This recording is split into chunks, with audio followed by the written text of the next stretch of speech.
Hello, everyone. This is Tom Fox backing in with Matt Kelly for another episode of the award-winning Compliance Into the Weeds.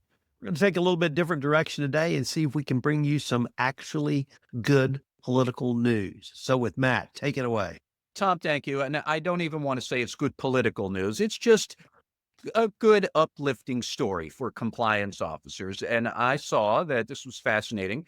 Last week, in a special election for the state senate in Minnesota, a compliance officer from Medtronic was running and he won.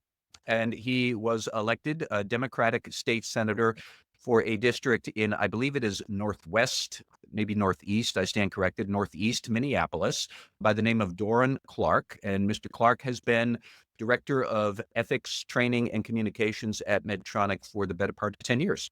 So he won this state senate election in Minnesota easily. And I was just encouraged because, Tom, we have not really talked about this before, but I believe that ethics and compliance professionals have a superb skill set to go into public office and would make great public servants. And we can talk about which ones they are, but I have been tracking CCOs running for public office. I think I started in the late 2010s. They started popping up on my radar screen. And I have found a few who have run both as Democrats and Republicans, but I've never actually found anybody who won in state or federal office until Mr. Clark last week. If, by the way, I'm wrong, if you know a compliance professional out there who has been elected state something or ran for Congress and got elected, please let me know because I'm trying to keep tabs on this. But Tom, I am just here today to say congratulations to Mr. Clark for winning his victory, but for giving us another chance to talk about why CCOs would be so good as public servants. I don't care what your political affiliation is. I just think you should run for public office and good luck getting in. And that's my soapbox. I'll pause right there. Matt, in thinking through this topic, actually, I landed where you started, which is the skill set the CO has or has to employ. I really think we ought to kind of go through that. But I want to start with, I think everyone's familiar with politics is the art of the possible. And I started thinking about it, and that's what compliance is. It's the art of the possible. What surprised me was the politician who said that phrase. I thought it was some wise man like Tip O'Neill, or maybe even somebody from the New Deal. No, it was Otto von Bismarck. So there you go. But just, I don't know if you want to start off with your list of skill sets of CCO employees or if you want me to throw some out, but I think absolutely. And I guess I'll just start with, I think what a CCO has is persuasion. And they have to persuade. They don't have the force of law. They don't have the CFO hammer. They have to work with multiple constituencies inside of a corporation. And that's what I see politicians do. There's a Successful lot ones. of that. Yes, I think that's quite right. When I first started tracking people, there was a former compliance officer in New York State by the name of Luke Purcell. And Luke was running for, he was head of compliance at a couple of different GE subsidiaries back in the 2010s. So he was running for local judgeship in New York. And he and I got to talking about why compliance officers might be good public officials. And here's the list that I came up with. On a very practical sense, number one, compliance officers are good at running investigations. And that is an important part of being a public official. You do, if you're a member of Congress or some sort of state government committee, you have to investigate what is going on. And maybe there's misconduct, maybe there's not, maybe there's just a public policy issue. You're trying to figure out what there is or isn't there. Okay, an investigation and running one skillfully, that's important. Number two, compliance officers are good at policy development, being able to understand what is the actual risk we're trying to avoid, what's the objective of a rule we're trying to comply with, and therefore, what should our policy be? Number three, the objectives that a lot of compliance people want to achieve. I get it that there's a lot of regulatory pressures there, but fundamentally, this is about being a good corporate citizen. Those are the objectives you're trying to foster. A lot of it is rooted in just an awareness of the importance of ethics and good conduct. It would be refreshing if we had more elected officials keeping an eye on that and remembering that's allegedly why you are here, is to define some of the bigger objectives that all of society wants to achieve. And a lot of those should be rooted in ethics. Um, and there's just, you are articulating the value of good conduct. And Tom, I think that gets to your persuasion point. That's what compliance officers are trying to do. You're trying to say, guys, girls, everybody, we are going to do this thing, this set of conduct, because it's the right thing to do. Coincidentally, there's also a law that will clobber us if we don't, but not paying bribes, not harassing, achieving this standard of conduct, being ethical, having integrity. Those are good things unto themselves. We should be doing it. And the importance of being able to articulate that. I think, frankly, we don't have enough of that in elected office these days. We certainly don't see much of it in Congress. We do not see much of it in the Trump administration. And then my last one, Tom, is that compliance officers, after all of that theory, also have a lot of experience dealing with real people and real organizations. And most people, when they are violating a compliance obligation, in my experience, they're not doing it because they hate compliance and they love being unethical.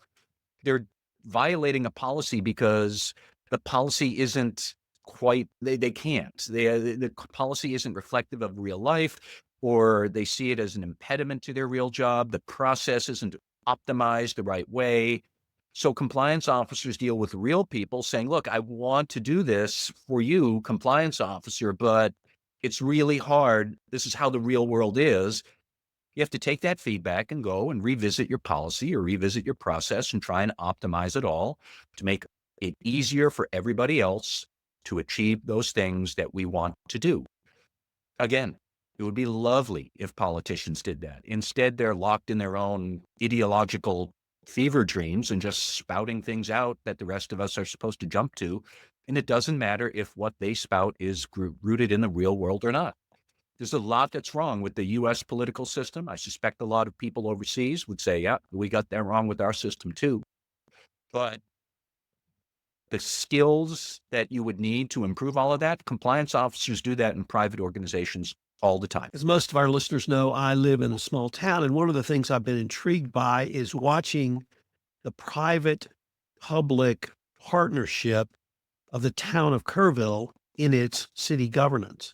And it truly is, at least, if not consultation, a dialogue between business leaders and the city government. Our current mayor is 65, and this is his second stint as mayor. The first time he was 35. And in the last presentation I heard him make, he said he views the mayor and city council's job as largely to allocate the resources that are delivered to the city, whether it's tax revenue or grants or funding from state and federal governments, and that he has to work with a wide variety of stakeholders to allocate that money. But it's a very collaborative process. And that really struck me as the persuasion part and the collaboration part of every CCO's job. A CCO also has to allocate those resources. And one of the things that perhaps we can explore on another episode, Matt, is under the hallmarks of an effective compliance program for CCOs, it's authority, resources, and one more, access. Yep. And we focused on the access. That's to the board of directors. We focused on the authority. What does the CCO actually do? And we've focused on resources. In the past, we've talked about headcount. I've been wondering now, Matt, do we need to focus on technological resources available for a CCO? And that's yet another thing that politicians must do, is those resources. So there's perhaps even more interplay, but the basic premise of how a CCO operates and has to operate in a large multinational corporation, I think lends itself to working with multiple stakeholders, and particularly at the local level. That's what I see local politicians or elected officials, if you want to use that term, do as well. So they're working to allocate and persuade, or at least take in information from various stakeholders in a much more collaborative manner than I see at the federal level. That's certainly true. And I should be clear that in my tracking of compliance officers or public office, I don't look at local office simply because there probably be too many people and there's no easy way to do it. But I am aware here and there of compliance professionals who have been serving on some local city council or local board or commission or something. I think all you say about that is right, quite true. Um, but I appreciate the challenges of trying to govern large groups of people at a state level or at the national level. And look, I've over the years have had the experience of meeting some important politicians, some unimportant politicians. All of them strike me as generally they're quite well educated and they're quite thoughtful. Although I haven't talked to a fair number of them lately, so I don't know. Maybe politicians these days are getting dumber, but when I was closer to politics, they weren't.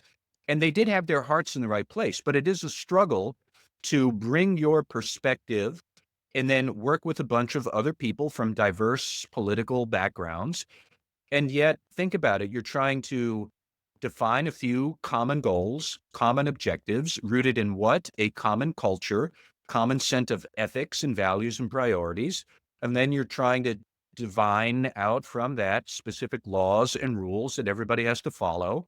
And then you're supposed to make sure they are following it. Or if they're not, why aren't they? And sometimes there's misconduct, sometimes there's not. Sometimes people are breaking the law because they want to, sometimes because they have no choice. The law is impractical and flies in the face of what real people do. That's at the political level, but a lot of what I just described abstractly is exactly what compliance officers do at a large corporation as well. Like I said before, if you're a compliance officer who wants to run for office, I think it would be a great idea. I think you'd have a lot that you could bring to the table if you articulate it that way. And I don't know, maybe you'd be a glutton for punishment because it doesn't look like there's a lot of fun in being an elected official at the state or federal level these days.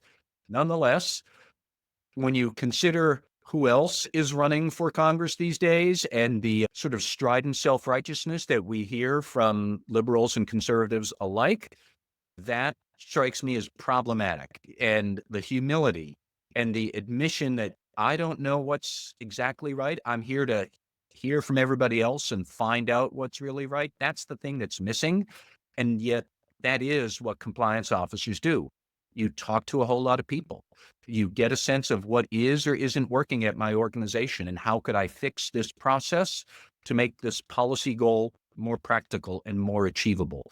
You should run if you want to run. Go ahead and run on that platform about you could understand how to make this work. I think you'd have a lot of appeal. And if you do want to run, I encourage it. And then let me know because I love keeping track of people and I would wish everybody success in their political journey. If I push you over the edge, I hope I do. Matt, I think that's a great way for us to end this podcast. All right, Tom.